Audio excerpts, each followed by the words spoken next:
Technology these days. Yeah. Well, good afternoon. Thank you all very much for joining me. Thank you to all my supporters for coming out here today. Wanted to make a special mahalo to former Congresswoman Patricia Saiki for helping me out again with my campaign. I also want to, of course, introduce my parents who are sitting here and over there behind me, my children, and most of all, the love of my life, my best friend. That's my wife, Stacy, here. A year ago, it was my honor and privilege to represent the people of Hawaii in the United States House of Representatives. Every day, then, when I served in Congress, I never forgot that I had to represent the people of Hawaii, and the people of Hawaii were my bosses. I worked with Republicans and Democrats alike to make sure that the lives of the people of Hawaii were bettered.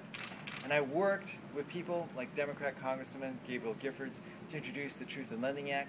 I worked with my Democrat colleague Mazie Hiron to co-sponsor the Filipino Veterans Reunification Act. And I introduced legislation to address the major issue regarding Micronesian immigration to the United States and to us here in Hawaii. But of course, like many of you, I continue to be concerned here today that our unemployment rate is too high, our economic growth rate is too low, and for the very first time in American history, our nation's debt has been downgraded. We are here today in a warehouse that should be buzzing with activity. It should be difficult to hold a press conference here. But we're holding the press conference here in this warehouse as a sign that we need more jobs here in our community. And it is because of these concerns I have decided, after considerable discussion and thought with my wife and my family, to run for the United States House of Representatives for Hawaii's 1st Congressional District. However, before I do, I will be serving our nation in Afghanistan.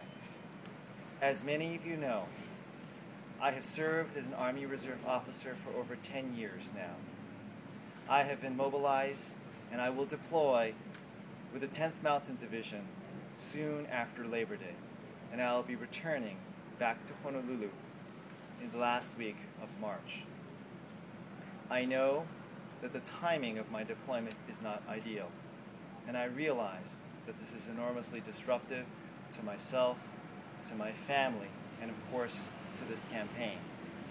But I also realize it is no more disruptive than what 100,000 families are currently going through with a loved one in harm's way. The burden of defending our great country does not fall evenly upon all families in America. I am proud that I can do my small part. And I want to specifically applaud all the families in America who have a service member right now serving our great nation. I look forward to a very exciting year next year. I want to say special again mahalo to all my family, my friends, and my supporters for joining here today. May God bless all of you, and may God bless the United States of America. With that, I'll be happy to answer very few questions here. Thank you. When you left office, you said you had no plans at the time to run again. What prompted you to do it? What made you want to go this time? You know, several things. When I departed last year was, of course, after a very difficult, hard-fought campaign. I was hopeful that the nation could come together and address some of the major issues I think confronting our country. Unfortunately, I think things have gotten worse and not better.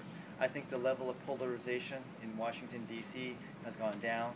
Of course, our fiscal situation has gotten even worse with the recent downgrade of our nation's debt. And I don't think that there's sufficient bipartisanship going on in Washington that I was very proud to characterize, and a lack of independence. And I think that's what I want to change, and that's what I'm looking forward to dealing with next year.